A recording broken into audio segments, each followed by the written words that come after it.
So hello everyone, my name is Ankita Vishwakarma. I'm come from Sitapur. I'm studying for PGDCA first semester from Krishna Institute. I would like to express my special thanks to my teacher Miss Pooja ma'am for her valuable guidance and support in completion my Diwali assignment. I would like to extend my gratitude to the director Mr. Vivek sir that was for providing me all the facility that was required. I would like to thanks my all friend and my all family that there was support and guidance. तो मेरा Diwali assignment का first question computer block diagram है। Computer block diagram हमारे computer के सभी मूलभूत घटकों को दर्शाता है, जैसे कि हो गया हमारा input unit, output unit, memory unit और ALU उसमें होता है और CPU यूनिट।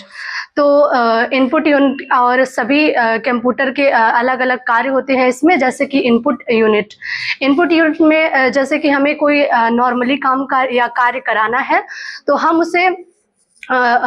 उसे किसी से बोलकर या फिर उसे अपना मैसेज भेजकर उससे अपना कार्य करवाते हैं। उसी प्रकार हमारा इनपुट डिवाइस कार्य करता है, जैसे कि हमारे इनपुट डिवाइस में जो हम अपना डाटा और स्टोर निर्देश होगा या हमारी जानकारियां होती है, वही डाटा और निर्देशों को कंप्यूटर तक भेजने का कार्य हमारा इनपुट डिवाइस करता है। फिर होता है CPU यूनिट हमारे अर्थमेटिक लॉजिक का अपने अर्थमेटिक लॉजिक या फिर कंट्रोल यूनिट का प्रयोग करके हमारे द्वारा भेजे गए डाटा या निर्देशों को प्रोसेस करता है। और होता है हमारा मेमोरी यूनिट का कार्य हमारे कंप्यूटर में जैसे कि हमारे डाटा या स्टोरेज को उसमें स्टोर करना होता है। और आउटपुट यूनिट, जैसा कि मैंने आपको बताया कि इनपुट यूनिट हमारे डाटा या निर्देशों को उसमें भेजने का कार्य करता है। तो भेजने के बाद अगर हम उसके परिणामों की बात करें तो यह हमें आउटपुट में प्रदर्शित होता है। आउटपुट यूनिट में परिणाम हमें कुछ इस तरह मिलते हैं कि हम उसे देख सकते हैं, सुन सकते हैं और या फिर हम उसे महसूस भी कर सकते हैं। इसके कुछ उदाहरण होते हैं आउटपुट के, जैसे मॉनिटर, प्रिंटर और प्रोजेक्टर। इनपुट यूनिट के भी कुछ उदाहरण हैं, जैसे कि कीबोर्ड, माउस, स्कैनर और माइक्रोफोन होते हैं और लाइट फैन। जैसे कि मेरा दिवाली असाइनमेंट का सेकंड क्वेश्चन है कंट्रोल के साथ कीज। तो कंट्रोल ए जैसे कि हम कोई पैराग्राफ में एडिट करना चाहते हैं या कुछ भी उसमें एडिट करना चाहते हैं तो हम उसे एक एक करके सेलेक्ट ना करने की बजाय कंट्रोल ए का प्रयोग करके ऑल सेलेक्ट कर सकते हैं। कंट्रोल बी, जैसे कि हमारा कोई टेक्स्ट है या फिर हमारा हेडलाइन है, उसे हम अलग दिखाना चाहते हैं पैराग्राफ में या फिर उसे गहरा करना चाहते हो तो हम कंट्रोल बी का प्रयोग करके उसे आसानी से बोल्ड कर सकते हैं।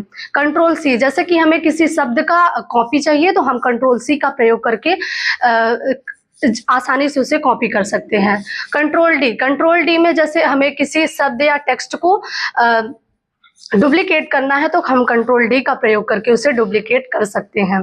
कंट्रोल ई, किसी भी हेडलाइन को या फिर टेक्स्ट को हमें सेंटर में लाना है तो हम कंट्रोल ई का प्रयोग करके उसे आसानी से सेंटर में ला सकते हैं।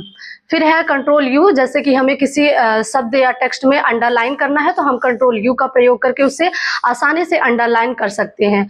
कंट्रोल भी हमें किसी शब्द को पेस्ट करना है तो हम कंट्रोल भी का प्रयोग करके उसे पेस्ट कर सकते हैं।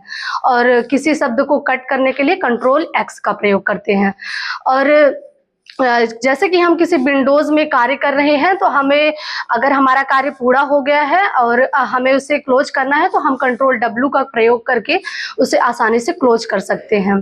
और कंट्रोल के, जैसे कि हमें किसी शब्द को हाइपरलिंक करना है तो हम कंट्रोल के का प्रयोग करके उसे हाइपरलिंक कर सकते हैं। कंट्रोल आई से हमारा होता है इटैलिक और कंट्रोल ओ से हम किसी भी फाइल को ओपन कर सकते हैं।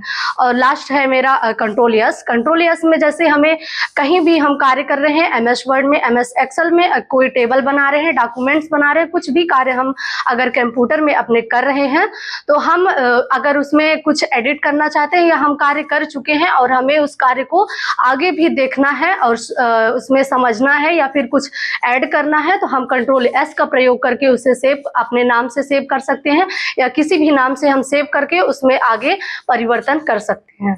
And thank you so much for listening for so passion.